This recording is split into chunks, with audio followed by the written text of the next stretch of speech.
untuk menyelesaikan persoalan korupsi yang ada di tengah masyarakat kita ini, yang sudah kita berantas sekian lama, dari tahun 70-an sampai sekarang, tapi hasilnya tidak terlalu menggembirakan. Bahkan indeks persepsi korupsi kita itu tidak banyak berubah, bahkan makin kurang baik dari waktu ke waktu.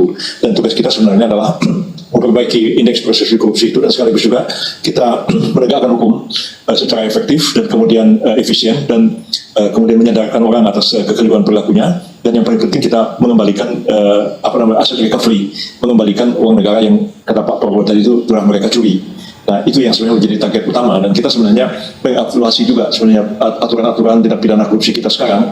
Ya, kita sudah punya polisi, punya jaksa, punya KPK, tapi toh masalah korupsi ini tak kunjung terselesaikan juga sudah sekian lama, dan karena itu memang diperlukan satu pendekatan baru yang sebenarnya sudah harus kita lakukan sejak tahun 2006 ketika kita meratifikasi UN Convention Against Corruption atau konvensi PBB melawan korupsi, yang sebetulnya aturan-aturan tentang korupsi itu sudah harus disesuaikan dengan konvensi yang baru ini, yang penekanannya itu bukan lagi pada efek jera atau penghukuman saja, tapi yang paling penting itu menyadarkan yang bersangkutan, yang taubat tadi kata Pak Prabowo, dan kemudian aset negara yang dicuri dikembalikan. Lalu bagaimana mekanismenya? Ya, Pak Prabowo kan bicara dalam bahasa seorang presiden yang harus dimengerti oleh seluruh rakyat, ya, maka bahasa beliau itu ya yang taubat kita maafkan. Ya, kami sebagai pembantu-pembantu beliau yang menangani persoalan hukum, ya kami harus merumuskan ucapan maksud beliau itu ke dalam bentuk satu langkah hukum yang sistematik dan dibenarkan oleh sistem hukum yang berlaku di negara kita. Dan saya melihat memang terhadap korupsi itu, ya ada yang salah paham, ada juga yang mengkritik beliau, mengatakan begini, oh tidak bisa, salah itu Pak Prabowo bilang. Kenapa salah? Kata dia, sebab dalam undang-undang tipikor, ya orang mengembalikan hasil korupsi itu tidak menghapuskan pidananya. Jadi paling-paling itu menjadi faktor untuk pengurang dalam penjatuhan hukuman. Tapi mengembalikan barang yang dikorupsi itu atau uang yang dikorupsi itu tidak otomatis menghapuskan pidananya, tetap aja dituntut. Nah, gimana Pak Prabowo kok mau memaafkan? Nah, saya bilang ya membaca hukum ya jangan terpaku hanya pada satu undang-undang, tapi ada yang lebih tinggi dari undang-undang itu, yaitu UUD 45. Karena Presiden itu memberikan gerasi, amnesti, abolisi, dan rehabilitasi. Nah, saya melihat ketiga hal ini mungkin dilaksanakan.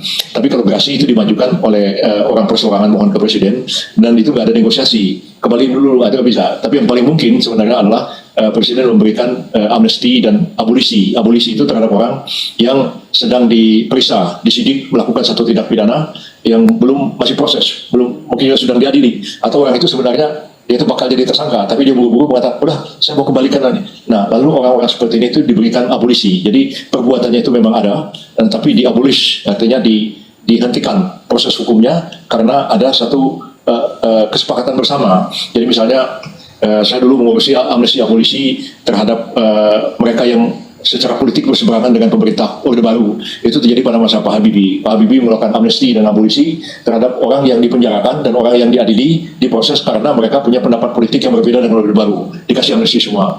Saya ikut dalam proses itu, melaksanakannya. Pada waktu Gus Dur jadi presiden, saya sudah jadi Menteri Kehakiman, itu melakukan amnesti dan abolisi terhadap pemberontak Gerakan Aceh Merdeka. Siapa menyerah tanggal sekian, menyerahkan senjata, di hadapan Pak Camat mengucapkan sumpah setia kepada Republik Indonesia, tidak akan memperjuangkan Aceh Merdeka dengan gerakan bersenjata, di amnesti, di abolisi.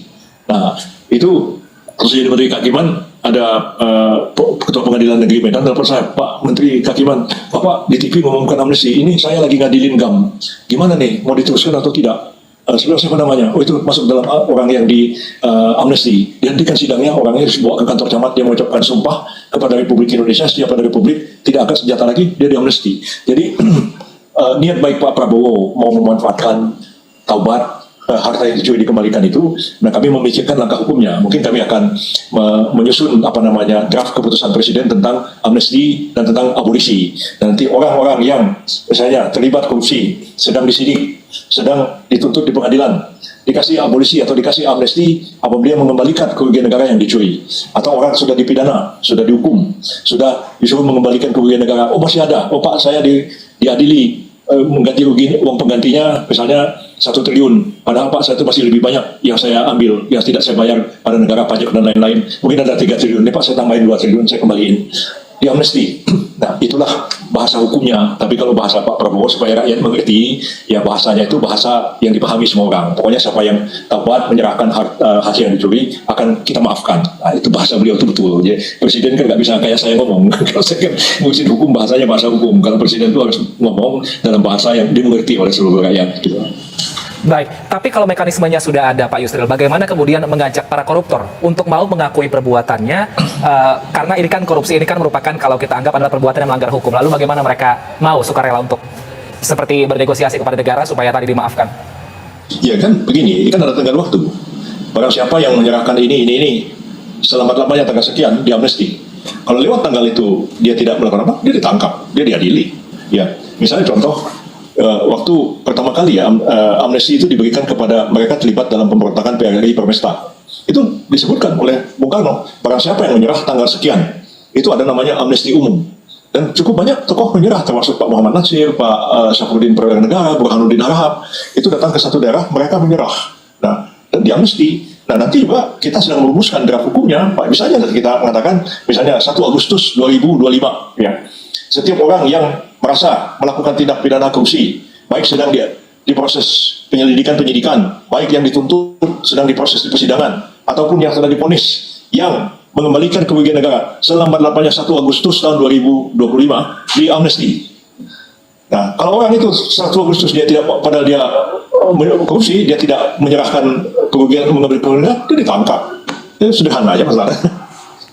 Baik, nah tadi Pak, kalau misalnya sudah ditentukan amnestinya ini, apakah sudah ada tenggat waktunya Pak sampai kapan kemudian Belum, kami sedang menyusun draft itu ya. Jadi kan rencana Pak Prabowo memberikan amnesti ini kan terhadap narapidana yang kemarin Pak Supratman, Menteri Hukum, sudah mengatakan ada sekitar 44.000 orang pada tahap pertama yang akan diberikan amnesti. Dan sebagian besar yang diberikan amnesti itu adalah korban penyalahgunaan narkotika dan psikotropika, ya, tekstasi dan lain-lain. Itu yang akan dilepaskan lebih dulu. Jadi kita sudah punya data berapa jumlah napinya, berapa jumlah napi korupsi. Itu tidak sebanyak korban narkotik itu. Jumlahnya memang ada ribuan, tapi tidak sampai sekarang ini sudah hampir 60% dari 280 ribuan narapidana itu adalah korban dari penyalahgunaan narkotika.